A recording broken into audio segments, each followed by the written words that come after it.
सभी को जय हिंद। आज चर्चा करते हैं अभिप्रेरणा के वस्तुनिष्ठ प्रश्नों की। आइए देखते हैं।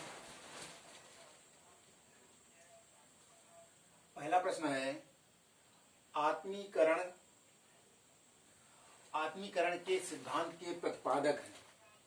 आत्मीकरण के सिद्धांत के प्रतिपादक हैं,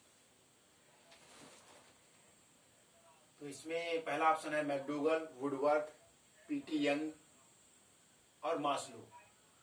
तो इसमें आपका डी ऑप्शन से हो जाएगा अब्राहम हैरोल्ड मास्लो, और जिन्होंने हियरार्की सिद्धांत दिया था और पदानुक्रमिक जिसको सिद्धांत बोलते हो। दूसरा प्रश्न है, कथन किसका है? उपयुक्त उद्दीपन की प्राप्ति से अंतर्नोद की तीव्रता कम हो जाती है। तो ये कथन दिया है, उपयुक्त उद्दीपन की प्राप्ति से अंतर्नोद की तीव्रता कम हो जाती है। किसने दिया है? हिलगार्ड ने, विक्टर ब्रूम ने, या ड्रेवर का, थॉमसन का। तो ये कथन किसका है, ये पूछा गया है। तो ये कथन आपका हिलगार्ड का है। ये ऑप्शन सही हो जाएगा। तीसरा क्वेश्चन है, अभिप्रेरणा प्राणी की वह दैहिक तथा मनोवैज्ञानिक दशा है जो उसे विशेष रूप से क्रिया करने के लिए प्रेरित करती है। कथन किसका है? जॉनसन का, मैकडूगल का, वुडवर्थ का, गेट्स व अन्य का। तो इसमें आपका गेट्स व अन्य का सही हो जाएगा, डी ऑप्शन। चौथा प्रश्न है, कौन अर्जित अभिप्रेरणा नहीं है? क्रोध, जीवन लक्ष्य की इच्छा, मादक पदार्थ का सेवन, युयुत्सा। तो इसमें कौन अर्जित अभिप्रेरणा नहीं है? तो ये क्रोध अर्जित नहीं होता। क्रोध जन्मजात होता है। जीवन लक्ष्य जो है आपका अर्जित है। मादक पदार्थ का सेवन ये भी अर्जित है, ये आदत के अंतर्गत आता है। युयुत्सा भी आपका एक सामाजिक प्रेरक है, तो ये भी आपका अर्जित किया जाता है। और जीवन लक्ष्य भी अर्जित है, ये भी आपका ये व्यक्तिगत प्रेरक है। तो इसमें आपका ये तीनों अर्जित प्रेरक हैं, जबकि क्रोध जन्मजात होता है। आगे देखते हैं। आगे पांचवा प्रश्न देखते हैं, अभिप्रेरण के लिए अनुकूल वातावरण बनाने के लिए कौन सा कारक अत्यंत आवश्यक नहीं है? आर्थिक दंड, पुरस्कार, प्रशंसा, विद्यालय की आर्थिक स्थिति। तो इसमें आपका आर्थिक दंड दिया है, पुरस्कार दिया है, प्रशंसा, विद्यालय की आर्थिक स्थिति। तो इसमें आपका विद्यालय की आर्थिक स्थिति, डी ऑप्शन सही हो जाएगा। क्वेश्चन नंबर 6 है, अभिप्रेरणा के स्वाभाविक कारकों के अंतर्गत आने वाले कारकों में निम्नांकित में कौन से हैं?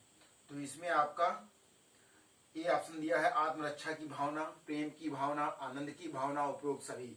तो प्रेरणा के स्वाभाविक कारकों के अंतर्गत ये सभी आते हैं। आपका इसमें डी ऑप्शन सही हो जाएगा। नेक्स्ट क्वेश्चन है, प्रेरणा का प्रत्याशा सिद्धांत किसने दिया? मास्लो ने, हर्जबर्ग ने, स्किनर ने, विक्टर एच ब्रूम ने। तो ये क्वेश्चन पूछा गया था टीईटी में, यूपीटीईटी में, प्रेरणा का प्रत्याशा सिद्धांत, एक्सपेक्टेंसी थ्योरी ऑफ मोटिवेशन। तो ये विक्टर एच ब्रूम ने दिया था, उत्तरी अमेरिका के मनोवैज्ञानिक थे ये, और ये क्वेश्चन पूछा गया है। नेक्स्ट में देखते हैं, आकांक्षा स्तर का तात्पर्य। आकांक्षा स्तर का तात्पर्य निष्पादन के उस स्तर से है जिसकी आकांक्षा छात्र करता है, जिसकी आकांक्षा अभिभावक करते हैं, जिसकी आकांक्षा अध्यापक करते हैं, कोई नहीं। तो जिसकी आकांक्षा छात्र करते हैं, सही हो जाएगा। नेक्स्ट में है 9वां प्रश्न, कौन सा पुरस्कार असंगत है? तो इसमें पुरस्कार अधिगम की प्रक्रिया को पुनर्बलित करता है, पुरस्कार बच्चों के अहम को बढ़ावा देता है, पुरस्कार से बच्चों को प्रोत्साहन मिलता है, पुरस्कार छात्रों को विद्यालय की सामूहिक गतिविधियों में भाग लेने के लिए प्रोत्साहित करता है। तो यही असंगत हो जाएगा, डी ऑप्शन। 10वां प्रश्न है, पुरस्कार देते समय किन बातों पर ध्यान दिया जाना चाहिए? पुरस्कार निष्पक्ष भाव से दिए जाएं, साधारण काम के लिए पुरस्कार ना दिए जाएं, उत्तम श्रेष्ठ छात्रों को ही पुरस्कार दिए जाएं, उपरोक्त सभी। तो ये पुरस्कार देते समय तीनों बातों का ध्यान रखेंगे, अर्थात उपरोक्त सभी हो जाएगा। 11वां प्रश्न है, क्रच एवं क्रचफील्ड के अनुसार प्रेरणा का प्रश्न खाली स्थान दिया का प्रश्न है। तो ये डिफिनेशन ही प्रेरणा की दी थी इन्होंने, क्रच एवं क्रचफील्ड ने, कि प्रेरणा का प्रश्न क्यों का प्रश्न है। डी ऑप्शन आपका सही हो जाएगा। आगे देखते हैं 12वां प्रश्न देखते हैं, अभिप्रेरणा कार्य को प्रारंभ करने, जारी रखने और नियंत्रित और नियमित करने की प्रक्रिया है। कथन किसका है? क्रच एवं क्रचफील्ड का, गुड का, लावेल का, वुडवर्थ का। तो इसमें आपका ये बहुत ही प्रसिद्ध डेफिनेशन है, आपने पढ़ी होगी। Motivation is the process of arousing, sustaining and regulating the activity. तो इसमें कार्य को प्रारंभ करने, जारी रखने और नियमित रखने की प्रक्रिया CV Good, Carter V Good का कथन था। और वुडवर्थ ने कहा था ability plus motivation equal to achievement. और क्रच एवं क्रचफील्ड ने अभी क्वेश्चन पढ़ चुके हो कि क्यों का प्रश्न करके डिफाइन किया गया। प्रेरणा क्यों का प्रश्न है। क्रच एवं क्रचफील्ड के अनुसार प्रेरणा का प्रश्न क्यों का प्रश्न है। 13वां प्रश्न देखते हैं, सामाजिक प्रेरक के अंतर्गत कौन प्रेरक नहीं आता है?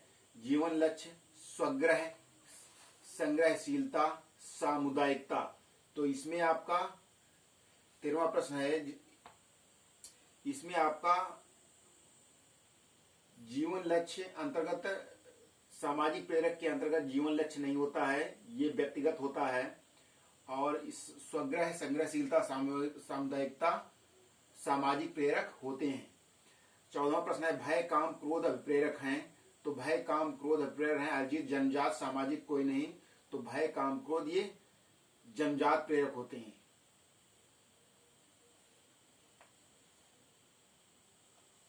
नेक्स्ट में देखते हैं 15वां प्रश्न, अधिगम प्रक्रिया में किसे आवश्यक कहेंगे?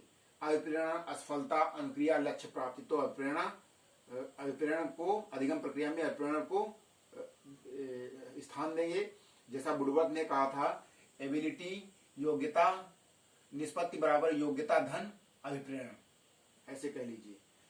और मैक्लीलैंड के उपलब्धि अभिप्रेरण सिद्धांत के अनुसार समस्याओं के समाधान करने हेतु केवल व्यक्तिगत उत्तरदायित्व प्राप्त हो। मैक्लीलैंड के उपलब्धि अभिप्रेरण सिद्धांत के अनुसार कथन क्या सही होगा? ए ऑप्शन है, समस्याओं के समाधान करने हेतु केवल व्यक्तिगत उत्तरदायित्व प्राप्त हों, अपने निष्पादन पर शीघ्र प्रतिपूर्ति प्राप्त कर सकते हों, अत्यधिक चुनौतीपूर्ण कार्यों में अग्रणी भूमिका रखे जाते हों, और डी ऑप्शन है कोई नहीं। तो इसमें आपका बी ऑप्शन सही हो जाएगा, अपने निष्पादन पर शीघ्र प्रतिपूर्ति प्राप्त कर सकते हों। यही ऑप्शन बी ऑप्शन सही हो जाएगा। 17वां प्रश्न है, कौन सी अभिप्रेरण विधि छात्रों को अधिक प्रेरित करेगी? तो इसमें आपका अध्यापक का छात्रों के प्रति प्रेम और सहानुभूति।